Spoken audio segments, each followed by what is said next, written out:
This is the Giraffes Don't Eat Steak podcast, a show that brings you marketing stories, tips, hints, and much more. A treat for those who want to succeed in business or marketers who just want to learn. Hello, Alex. Hello, how are you doing? I am good. How are you? Very well, thank you. I want to introduce Jamie Forster that I've brought to join us on our podcast today. Welcome, Jamie. Welcome, Thanks. Jamie. Thank you very much. Really good to be here, and thank you for the kind invitation. So Jamie and I we met at networking, which I'm sure by now the audience knows is not my favorite thing. But Jamie welcomed me and actually said something which really resonated. I don't know if you remember this, Jamie. There was a big room where we were all in. It was online networking.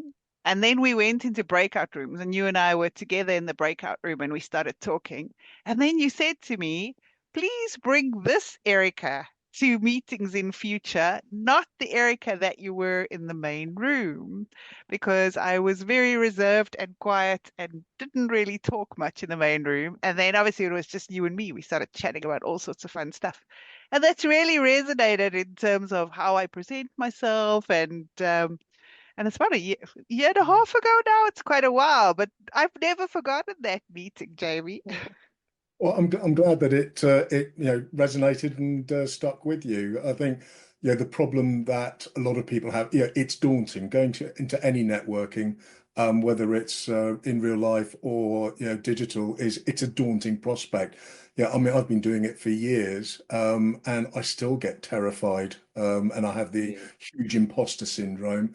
But then I remember that actually people there are not trying to find or pick holes in me or my business. They're there, to be helped and also to help. Absolutely. And then we were lucky enough to work on a project together. So Jamie is into websites, Alex, which you and I have done quite a bit of in our journey together. And Jamie does all things websites. So we had a lovely project that we did for Mastermind 9 together, and we got that website up and running. So what we're going to talk about today is websites. Excellent. I might have something to be able to contribute then. Well, how did your website career journey start? Oh, this goes back to a long time ago, but to wrap it up in a little bundle, I've been coding since I was a knee-high to a grasshopper. I carried on, during other career in the city, in the financial markets, where I kept learning code and taught myself web development. And then when I left the city back in 1999, which just seems so crazy to me now, I basically went back to what I loved doing, which is playing around with computers. And I picked up a tourism magazine and started cold calling bed and breakfasts and hotels. And that's how it's all born. And we are here where we are today. So how did you come Love about that. discovering that niche market of bread and breakfast? What did you see? It was probably more out of need and desperation at the time, and to satisfy. On your side? Yeah, I'd gone through a difficult, dark time between the city and when I started the business, and I found myself in a position where I needed to find an income and a job and a career. And at the time, even Sainsbury's wouldn't hire me, which was very upsetting. So I woke up one morning and was looking at my laptop, as one does, and just saw it and thought, actually, this is what I love doing. It wasn't so much, oh, I want to go and work with B&Bs and hotels. It was an easy, being in Dorset, there's an awful lot of B&Bs and hotels of varying sizes and descriptions. And at the time, there was a lot of magazines and people that were doing the traditional print advertising. So it was accessible. and I enjoyed it. I do quite enjoy the cold calling side of things, and I treated it a bit like a game. I Ah, gamified it so that I it is again, it's like networking. It is a daunting prospect to be talking to somebody that you've never known, trying to sell yourself and hoping against all hope that they're going to turn around and go, yes, you're the outfit for me. So I would, I worked out, I can't remember the exact numbers, but I worked out, for example, that it would take 10 phone calls to get to the point where somebody said yes, or they said, I want to find out more. And then I used that to say to the no's, well, thank you for your contribution to, my journey. The fact that you've said no, that's not a problem. Thank you. And inevitably, I'm not giving you anything. I said, no, you have. You've been a stepping stone to my end goal. oh, And I love I that. would say 90% of the time, it allowed for more conversation. They were like, oh, that's an interesting way to look at things. It wasn't a guarantee of any extra yeses at that point, but it certainly allowed for the foot in the door to have it a little bit more open. And I think that's what really took me down the path that having gone down into the city, it doesn't really teach you much for the real world. It teaches you how to pick up a phone and yell and look really busy and frantic. So I had to find my own way, when I moved down to Dorset. I had to figure out, without actually anybody else's help, what I needed to do, how I needed to do it, and what I want, and how I wanted to go about it. And I think that experience of the cold calling was quite an eye opener for me in that it taught me about relational business rather than it being selling you a Mars bar and transactional. It was about building a story. It was about building a network of people that are constantly out there, on your behalf, listening, just as I am and others do for everyone else.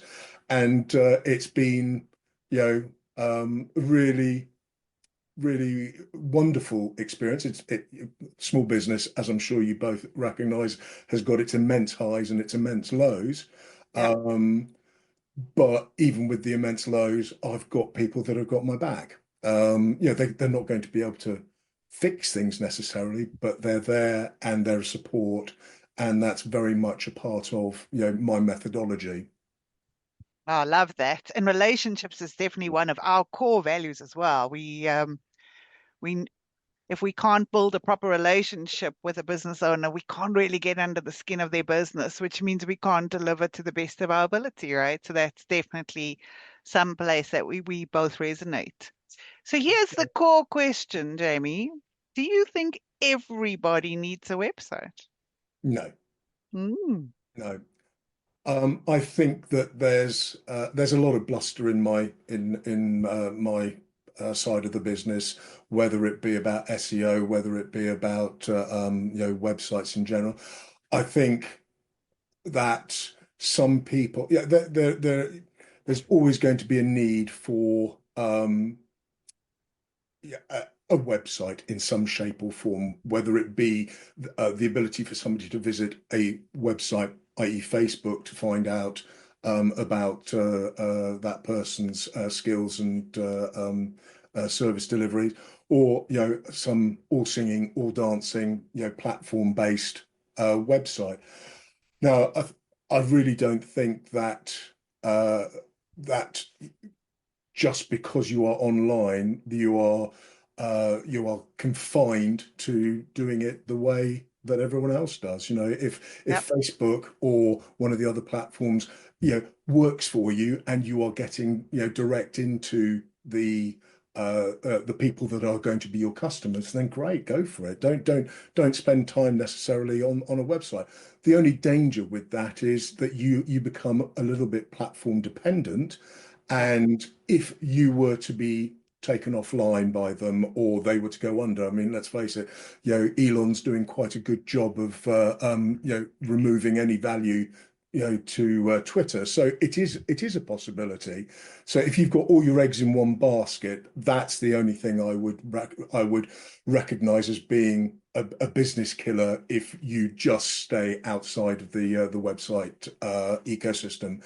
I think having your own website as a central point is as the central point where all of your other marketing comes to is probably the best way forward, but it isn't the only way. Love that. Love that. A lot of clients that come to us, they want a website because everyone's got a website. It's like, and I'm giving my age away now, but when I started in marketing, like a landline was the must have, right? Like a business without a landline wasn't seen as a serious business. Where now you can put your cell phone on Yeah. and everyone's fine, right? So the world has moved. And it feels to me sometimes that a website is that. It's become the new landline, as people think, oh, you must have a website or else you're not a serious business. What do you think, There's a little bit Alex? of snobbery there as well. Yeah, I think you have to have something that a channel that where your audience is, Yeah. whether that be, I don't know, a sticker on a phone box, or it's a silly example, but or an Instagram or web page, or at a fair, or whatever those, or events. That's still a place of contact. It depends where your people are, where your audience is. Otherwise, it's a waste of effort. I mean, like for a trend I've seen quite recently with over the last few years is restaurants have moved from websites to Instagram, because restaurants, the best way to sell or to promote your restaurant is through imagery, because people want to see what the food looks like. People want to hear experiences of people going to that, and Instagram is a perfect platform for that because of the media that it hosts. So yeah, also the expectations of the people that are using that channel. If you're on that channel, you're not going to want context-based posts. You're going to want imagery. That's what Yeah. feeds you and feeds your soul. Exactly. But I think what I suppose to come round to the top of that question is, I think that there's an awful lot that has democratized websites, whether it be Wix, whether it be Ionos, or any of the other page builders. As a web developer, I'm duty bound to say that they're not the greatest, but actually, it can be the first step of the journey. It's understanding the importance of what your narrative is and how you want to deliver it. It doesn't always start out with a perfectly formed. The sculpture doesn't start out with a perfectly formed horse or whatever it is. It starts out with a block, and how you chip away at it defines how that horse is going to look. I think anyone can have any old website these days. And there are those that understand that any old at some point doesn't quite cut it, and they then need to understand what is out there and available to them. I've taken the business, got more away from a web developer per se to more of a consultative nature, in that we're platform agnostic and we will advise on what best fits the client. And I think that's really important as well, because just because John down the pub says that his company's on a WordPress platform doesn't mean that that's right for you. WordPress is great. There are multiple different CMSs which have got their strengths and weaknesses. WordPress is ubiquitous, and in its ubiquity, it has probably more problems than other platforms. But my job is to make sure that whatever the client is doing, they're getting the best advice and the best route to understand what they need rather than what they think they need. Yeah. And actually, that's a good starting point for anyone who's thinking about a website or even wanting to move to the next evolution of their website. a lot of people haven't thought through what do they want it for, right? And that is such an important question, is what is it for? What is it going to do? Do you just want a business card that you're sending people to so they can contact you? Or is it transactional? Can people stop buying? Or is it, I mean, for me, there's nothing more frustrating than, and sorry, maybe this is me, but hairdressers who have a website that you can't book your appointment online. I just want to pull my hair out. What a waste of a website. Like, at least let me book my appointment. What's the use of putting it there and then making me phone, right? Because then I could Google the phone number. Anyway, that's just me. I think But think that's through common. what you need to do and what your customers want to do Mm. before you start building, right? Like think it through up front. Do you agree, Jamie? That's a really valid point, and I think an awful lot of website owners build a website for them as the Yeah. owner, Mm. whether it be the content, the intent, and the how the amount of times that a website owner will say, "Well, we want a capture," one of those little ticky boxes that Yeah. to be able to submit a form. And what they don't realize is actually that puts a hurdle up between, the website and the visitor. So, there have been loads of studies and, people throw around 50% of traffic will not submit to that, so it's actually understanding, why am I doing that? Is it for as the website owner's benefit, or is it for the visitors? And I'm all in favor of make it as easy as possible for people to get in contact with you, whichever method they prefer to. So whether that's a phone, whether that's a form, whether that's snail mail, email. I mean, obviously, you start going down more of a route with the WhatsApp business and links to that. But it's don't create hurdles unnecessarily. Because otherwise, if you assume that everyone's behavior is going to be like yours, you're going to be disappointed. Yep. And we've had lots of that, right, Alex, where we've built websites where it's so clearly the business owner's voice, his message, his terminology. It doesn't talk, maybe a whole page about me, and you're like, oh, do people actually care about you on the first page? Maybe we talk about how you help first. And we've had Yeah. to do a lot of steering to Mm. say, Also, think of your what are you audience. selling? Are you selling yourself, or are you selling a Yeah. product or Yeah, service? it's a problem that we see across all marketing activities especially with, sorry to say, but small sort of owner-run businesses, Yeah. Yeah.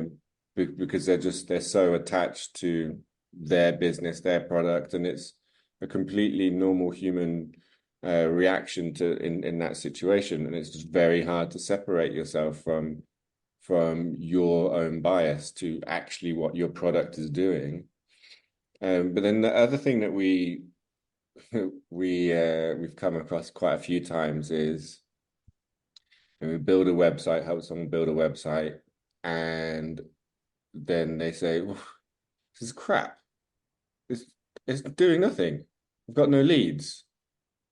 On Yeah, day one. on day one. On day Who one. You can have get that on day 20, day 40 as well. Yeah. Did we have what have we done or have you done to tell people about the website? Does anybody know about your product? The website is just a shop, a shop in a street. Has anybody walked past the shop? No. So how does anybody know about the shop? I don't know. I've got a shop. Surely people just come in. It's the internet.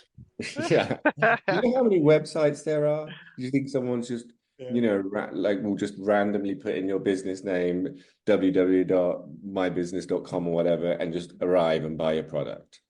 I'm sorry, it doesn't quite work like that. You may get, No. you may be getting that this is a little bugbear of Alex's, Jamie, that, you know, I think it is for anybody, in the comms sphere where expectations don't necessarily, meet reality, and the expectations are, I've got a flyer, I've got a website, I've got, marketing material, but nobody's engaging. Well, I always use the analogy, whether it's networking or this side of things, is it's like going to a pub. The first you've moved houses and you go to your local pub. You don't go in shouting the odds. You go in and you build up the conversations with people that are there. And marketing at its essence is basically that is, the conversations are the brochure or the flyer, or indeed, the website. And to expect anybody want to connect with you, when you are the new kid on the block, There's no relationship. exactly. Mm. No, Actually, exactly. I also heard, and this talks to another problem, is being too generic, right? Which a lot of people struggle with a website because you're trying to make your one website talk to multiple audiences. But I heard an analogy this morning, which I spoke to about being too generic is like walking into McDonald's and saying, "Hi, I'm hungry. Can I have food?" And then watching the poor person behind the counter's head explode, trying to figure out, well, what do I do? Whereas Yeah. if you go, if your messaging is clear, I want a burger, fine, here is the burger, right? So I love that. I thought it was just, and I hate McDonald's. So, it's probably another one I'm going to remember for a long time. Just, you know, That's good. be specific on your website about the problem you solve. Because again, if you're too generic, come to us, we've got stuff. Then no one's connecting on your website, right? Like they're gonna get there and go, stuff. I don't know what stuff is. Off I go, right? And I also think, I sorry, Alex. I no, was go just going ahead. to, you mentioned about the noise, and there is so much noise. So why am I going to read your stuff as opposed to somebody else's stuff? When you're potentially doing the same thing, limit the amount of noise. We're overexposed to stuff. I'm not going to say we're busy because frankly I think that's a common nonsense. But we are overexposed, Yeah, and when you're overexposed, there's overwhelm and there's just too much information. So, reduce the noise and be helpful. absolutely. I just wanted to circle back to Jamie's opening piece because I thought there was three really, really brilliant things that you mentioned in there, or that you were kind of covering. The first one is something that we always talk about is your target audience and being really specific on that. And the second one is objection handling, which is another thing you covered really, really well. And the third one is just the mentality of an entrepreneur. So I just wanted to talk about those three things. So I mean, it's quite impressive also because you as you said yourself, you were in a tight spot. So in that position, I think sometimes the natural reaction is just to say to everybody, the whole world, I have websites, I can build websites. You don't care who you are, let me build a website for you. But you had the Found a right niche. mentality and you found a niche, and whether or not it was because there's lots of you were absolutely correct in noticing what is the need in this area. Okay, the need is we have lots of B&B areas in, where was it? North, where did you say it was? Sorry? Dorset. Dorset. Yeah. Um, and identifying that and finding the need and becoming the solution to that need. I mean, that's really, really intelligent. And I think especially in the position you're in, it's quite a unique mindset to have, because I think the natural mindset is just to panic and ask everybody. And then the second thing, the objection handling, I thought was brilliant. Handling the no's. Yeah. I think I know it's hard to hear. Yeah. And But it's inevitable. You yeah, are going to hear no. I mean, some exactly. it will be accompanied by another couple of words, but no is predominant word you. Yeah, and it's being able to realize that there's some things you cannot control, so you can control the way that you react to it.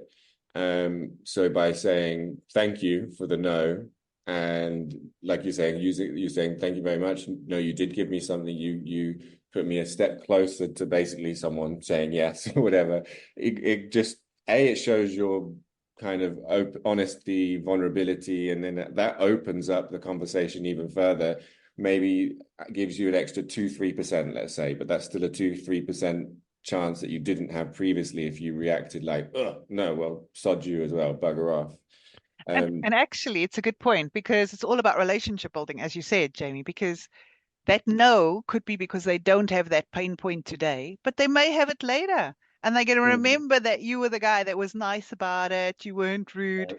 I'm trying to think, we did a job ad for a whole lot of people, and I made an offer to someone, and then I sent no thanks to the others. And the person who was actually number two replied, going, well, thanks for nothing. That was the reply. And so when the first person dropped off, they didn't accept the job. I skipped one because I didn't want to go to thanks for nothing person. And I went to number three instead because why would I go to someone who replies to me going thanks for nothing? And it's that kind of relationship you're building with people, right? Like, I mean, I feel like writing to this girl and saying you're an idiot. You almost had a job. Like you were this close to having a job, but because you responded so badly, you were skipped. Yeah, unfortunately, people do have that sort of reaction. I mean, I'd be lying if I said that sort of reaction hadn't come out of me back in the day because I was looking for jobs. Sainsbury's turned me down. I didn't, as I said, other people turned me down. So there was one occasion which I remember with where I did that, but I wasn't proud of it. I mean, then you learn from it. But you learned. Yeah, that's what makes a good a good person, someone who can learn from mistakes and be self-aware from that. Without that, we're in trouble. I think it's really important, Alex, that you brought up saying your true self. I think authenticity is absolutely, Erica's seen me in networking rooms. We've talked separately. What you see is what you get. And whether you're a client, you're a friend, you're an associate, a colleague, I am who I am, and I don't know how to be any other way than I am an open book. I have my bad moments, which I try to keep away from people because nobody needs to see a grown man cry. But just generally speaking, what you deal with here is what you're going to deal with in what other format I'm in, and don't take it too seriously or yourself too seriously either. Yeah, I think that's so important because for me, I can't, like, how do you keep track of remembering which persona you put up where? Gee, it was just drive you crazy, right? I mean, Alex and I went through this. We did a pitch for a client once, and we're good friends. We've been friends for a long time. And it was just after COVID phase one, I think. So it was in between where there were still masks and hand washing and signing books and all this kind of stuff. And so the pitch that we did or the workshop that we did, everyone was still sitting in separate chairs, right? It was still quite spaced. But because we all together all the time, we drove together in a car, we sat on a couch together and we shared a laptop Okay, we were chatting away, whatever. And because I mean, Alex is sort of semi-godfather to my kids, and I know his mom. And because we're just so into each other's lives, we could talk about stuff going, oh, remember Poland when we did this and this and this. Anyway, so we were ourselves. As we were driving home, I recalled a conversation. One of the guys asked me, how far away do you live away from each other? And I answered saying, oh, it was about 30 minutes. This is before he lived on the other side of the world in Colombia. But at the time, it was like 30 minutes drive, etc. I thought, what a weird question. And then it clicked. Oh, wait, he was asking if we're a couple. And like, oh. And then so when you play back, you're like, oh, okay, maybe we do come across this way. And we spoke about it. We're like, do we change? Do we need to change the way we are? Because this is what some people could perceive. And then we said, no, it would be too hard for us. We don't know how to be any other way. I think at the end of the day, it's as much. We all talk about people having filters that your gut instinct about not wanting to give your business to another company, but every company should have the red flag filters that they use to stop the staff having to experience a work that isn't core to the business and actually creates more of a problem. So, if that becomes a red flag, then great. If people that are making certain assumptions, or they are creating more of a for me, for example, I haven't worn a suit for 25 years. Uh, so yeah, I will give my respect to a potential client is to turn up in a nice shirt and slacks, or really, nice jeans and shoes. I'm not going to dress up in a suit. If you need me to turn up in a suit, we're not going to work We're well not together. going to match. So Exactly. you haven't been to a wedding in 25 years? Or a funeral. Funerals I've been to, but I go shirt, black tie, and slacks. I haven't worn a suit. Weddings, no, I haven't. I haven't got very many friends by the sounds of it, Alex. So But the I think, being authentic just hasn't worked out for you then. yeah. But I think yeah, as a business, and especially when you're a small business, you're going on projects, and I'm sure it's the same for you guys. You're going to be working, for quite an extended period of time. You're going to be working closely, yeah, and Yeah. if both of you or one of you isn't going to be able to walk away at the end of it and go, that was brilliant. If you can't do that, whether it's a client or yourself, then you've got no business in actually taking money off somebody, because they deserve, if they're paying money, to have a good experience. No, And I exactly. am very ready. In fact, recently turned down quite a big gig purely and simply because I knew that they wouldn't get the best out of us and us them. When you aren't getting the best out of somebody, then the relationship has broken down, and then resentments grow. And you only get these red flags as you go through your business life and adjust and make those mistakes. But the only times we come a cropper now is when I go, actually, no, well, we'll let that red flag slide and go, and it always comes back and bites me. That happens Yeah. quite a bit in the beginning, if we're honest, because you do just want the business, but after a while you think, I can actually say no because I Yeah. don't want to experience Do I this need again it that ultimately. much? Yeah. Yeah. Yeah. And and we've had the same. We've met potential clients and we've both, and because we both agree, right? So we have a catch up afterwards. And if both of us don't say yes, then it's a no. Because we Yeah. have not many, most of the time we agree, right, Alex? But every now and again there's one. I'm the more optimistic, overlook everyone's faults kind of a person. So it's usually me going yes and Alex going no. And then Alex, he's party pooper. 99% of the time he's right. So I need to listen. I think I overruled you once and I was sorry for 6 months because I had to struggle through that, right, Alex? But never again, never again. Yeah. Well, yeah, I think you've got to own it, and you're going to make mistakes. And as a whether a startup or even a ready-made business, if you are taking on clients, you are going to make mistakes. They just change, yeah, and hey, you've just got to update your flags accordingly. So if someone wants to get a website built, what are the kind of questions that they need to either be asking, or because for me it's also about what questions is that person asking me and what didn't they ask? So for me it's two. So do you have any, I don't know, maybe there's hundreds, but just your top three questions that either people should be asking or that they should expect to be asked? Yeah. I think number one is why. And I think it's really important to understand why you are doing why you need a website, whether it's something that you've never had before, or indeed something that you're updating.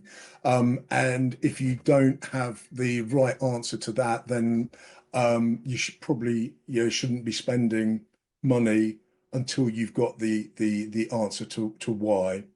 I Yeah. think you as a sort of segue or a subset to that is why me? Why should the client, the end user, want to use me, or use or buy from the business? and you've got to have a really good understanding of what your value add is. If you're selling Mars bars, are you selling two Mars bars for the price of one? You've got to really understand why I as a visitor should use your service rather than an other down the road. And I think that that also gives rise to that. You hear all about all these, and it's in marketing as well as websites, is we're passionate, we're the quality. These are all things that you should be regardless. We've got a butcher's in near where I live, and they've got quality butcher on. No, I want to go to the crap butcher down the street. Of course, Yeah. there's an implication if you're in business that you're doing what you're doing because you A, love it, and B, you're good, you're good at it. So don't think about the language that you're using on your website to try and attract people, because people see through it. We all have those, again, red flags that make people sort of sit up and take notice. And the biggest hurdle I think that website owners have is that they are throwing up elements which they subconsciously wouldn't actually jump over themselves to engage with that particular business, but yet they keep doing it for themselves. Yeah. So, and what else? I mean, there are so many questions, and it really depends whether it boils down to whether it's an e-commerce website. The first question is how many products you need, because for me that will determine whether or not your WordPress, your OpenCart, your Magento, because they've all got their or even a bespoke system. If you're brochure led, is what messaging are you sending? Is it a tick box exercise, or are you trying to find, is it a lead generator? And they are different beasts. So I mean there are dozens and dozens of questions, and you typically sit down and talk to people for at least an hour, which then leads to more questions as well. Oh, those are good though. Here's another one I thought about is how much time, this is for you, Jamie, to ask the potential client, how much time do you want to put in making changes? Because that also determines the platform, right? Like if they're Absolutely. going to be, and we've had some clients that were changing the copy every second day, um, which is very different from someone who's quite happy to leave it up to the expert to make the changes when it's needed, right? So it's like how hands-on do you want to be with doing this, and how often are the changes going to happen? Absolutely. That's a really big one, because Yeah. we've got many experiences of coming into a business and the business owner has actually been asking for regular changes to happen, even for someone in business to do it. But website they had Yeah, they previously had built was built purely like code built. It yeah, doesn't have any uh, intuitive CMS that someone who has no knowledge of coding can use. It can easily yeah. do drag and drop and copy and paste and stuff like that. And that when you make that decision to build that website, and can only be edited by the developer, Developer. later on down the line, you then get whacked with the fact that you're going to have to rebuild it if actually your needs are not being met, because you Or need. pay a fortune. Yeah. Well, yeah, I think so, every website should, every client should have the autonomy to be able to be sat in their living room on a Sunday night and edit content. I think in this day and age, it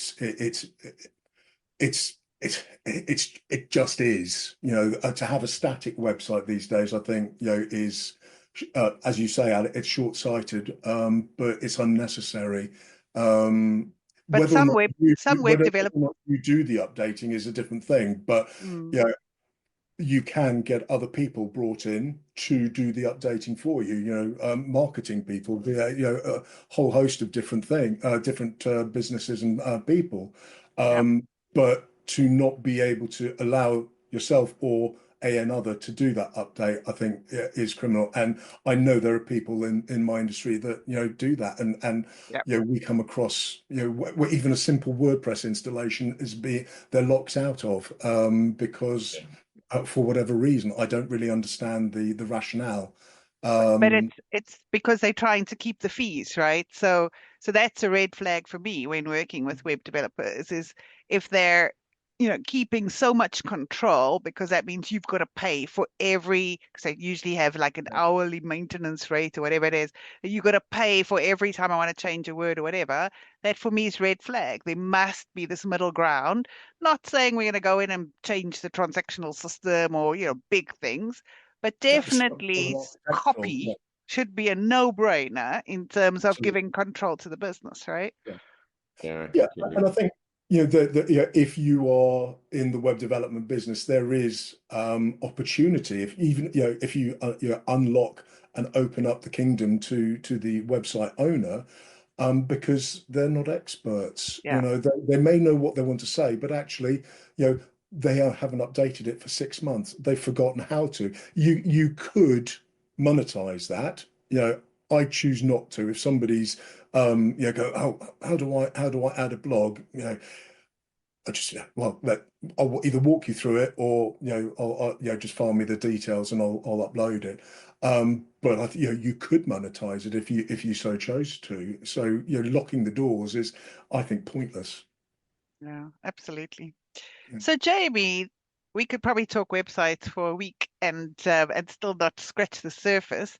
If anyone of our audience is looking for a website, is interested in just chatting to you about websites or going through some more of these red flag questions, how do they get hold of you? Really important, Erica, that I'm always happy to have a chat. Even if you've got a website, whether it be large or small, and you want to pick my brain about something, I'm always happy to. So the two ways really are LinkedIn, where just search Jamie Forster, as you can see on the screen here if you're watching, or Jamie, Jamie Forster, and you should find me. I'm the one that just talks nonsense most of the time on there. And then the website, which is www.motley.co.uk. So where's the motley come from? Snap, Alex. okay. I would love to have a story behind it. But most people say, was it because you're a fan of Motley Crue? And I'm like, well, I do like Motley Crue. I like a little bit of metal. But it wasn't that. Back in '97, again with the 19 there, I just saw it for sale, and I bought it just for personal use. And it was there. It was quick. It's easy. It's short. So when I set the business up, it was just a bit of a no-brainer to use something that was relatively easy for people to remember and to tap in. Great reason. Great reason. Awesome. Alex, any last words or last questions for Jamie?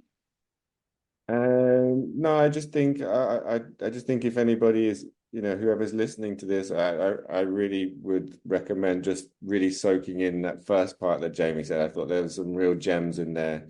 And those lessons can be taken, across businesses. That's kind of a blanket mindset and theory of how you should kind of go about starting your business, and just the general mindset of life. So I thought that was really good. So I would just soak that up. The rest of it was obviously rubbish. It was just that for 5-10 minutes. Yeah. Alex has a short attention span. Just ignore him, Jamie. So I found out recently I have ADHD, and it explains an awful lot. Oh, there we go. Join the club. Join the club. So, Jamie, any last tips for our audience? I think you be careful out there if you're wanting to spend money with people, and just check their track record. It is a very low cost to entry to become a web designer. Just because you say you are one doesn't make you a good one. There are an awful lot of platforms out there which are very easily used to create a front end, but it's not just the front end. There's an awful lot behind the scenes which goes on, which you need to, be aware of and to take advantage of. Brilliant. Well, thanks, Jamie, for joining us today. Thanks, Thank you as for the always, invite. Alex. And we will see you again at the next episode. Thank you, Jamie. Thank you, Erica. Thank you, Alex. Thank you, Erica. That wraps up this episode of Giraffes Don't Eat Steak. Thanks for joining us. I hope you found value in our discussion and got some new ideas to apply to your own business. Tune in next week for another round of marketing insights and inspiration. If you enjoyed this episode, please leave us a review and subscribe on Apple Podcasts, Spotify, or wherever you listen to podcasts. We appreciate you listening.